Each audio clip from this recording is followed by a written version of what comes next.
Hello friend. I want to tell you about the Subaru 15 car. What engines were installed? The XV engine range was based on non-turbocharged petrol engines and electrified drives. The troublesome diesel engine was completely abandoned. All engines are four-cylinder boxer designs, which lowers the center of gravity and has a positive effect on driving qualities. From the beginning, a 1.6-liter and 2.0-liter unit were installed. Although the smaller 1.6 engine is still listed on the importer's website. The 2.0 variant was available as a combustion engine only in the first year of production, because it was soon replaced by a hybrid also with a 2.0 engine. It was called the 2.0e Boxer. A 2.5-liter engine was also introduced to the American market, but only in the 2020 model year, i.e. after the facelift.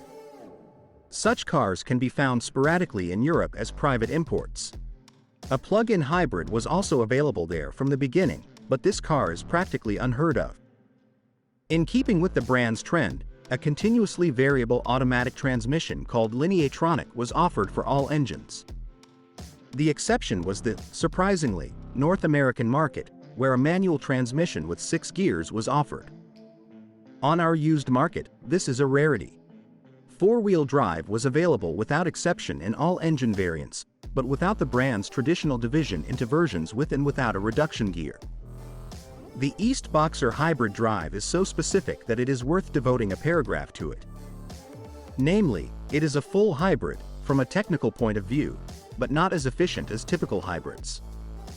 You can start with the combustion engine off, and sometimes drive a few hundred meters, but in terms of behavior for the driver, it is a system closer to a mild hybrid system. To such an extent that even the Subaru importer calls it that, and it is correct, although technically inconsistent with reality. An interesting fact may be that under the hood of the hybrid you will find two 12-volt batteries, one normal, the other reserve. The traction battery is located under the boot floor. Which engine to choose? The basic 1.6 engine is sluggish and suitable only for short distances and for people who don't care about dynamics at all. Acceleration of 13.9 seconds to 100 km per hour says it all.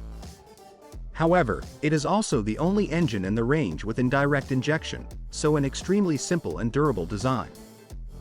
Autocentrum fuel consumption reports ambiguously indicate that this engine is the most economical, because it needs an average of 7.6 L, 100 kilometers.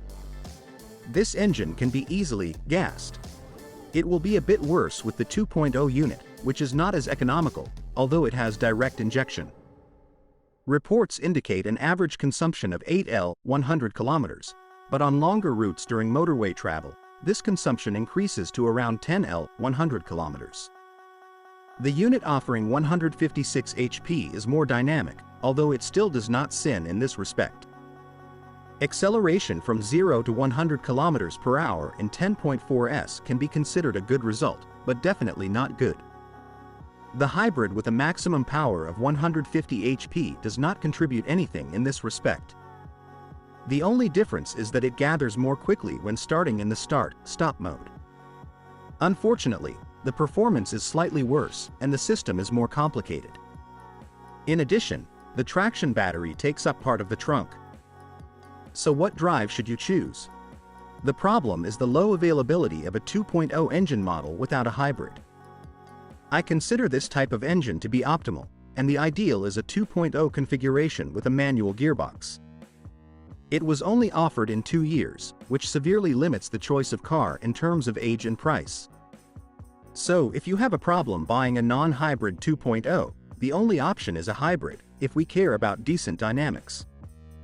If not, it is better to choose a 1.6 petrol with a larger boot. Typical faults. Most of the reported faults concern the first generation 15. Despite being on the market for 5 years, users do not complain about this car.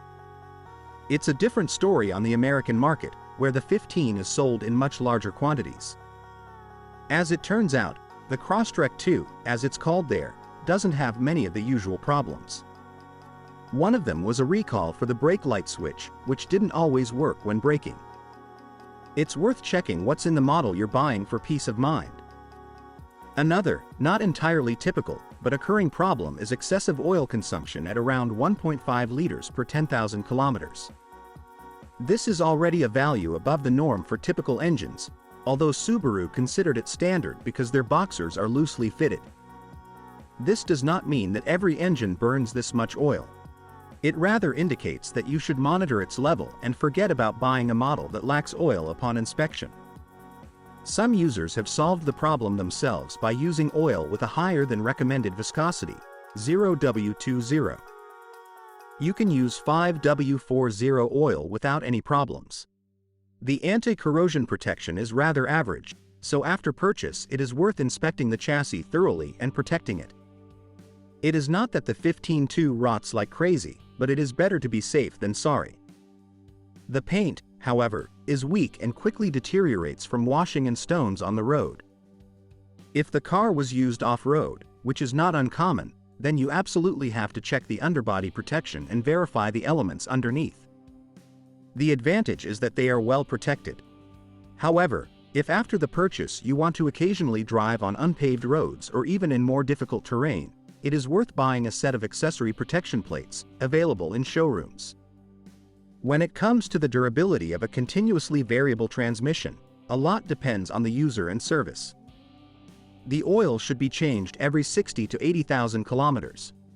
It is recommended to avoid frequent, dynamic driving, i.e. frequent pressing of the accelerator pedal to the floor. If the transmission is not used brutally, it will withstand long mileage. A well-maintained gearbox is the key to the joy of use, because its repair or replacement is very expensive. If there are problems such as vibrations when starting off or jerking during acceleration, it is better to avoid such a car. Thanks for listening to me. Don't forget to subscribe to the channel and rate my video.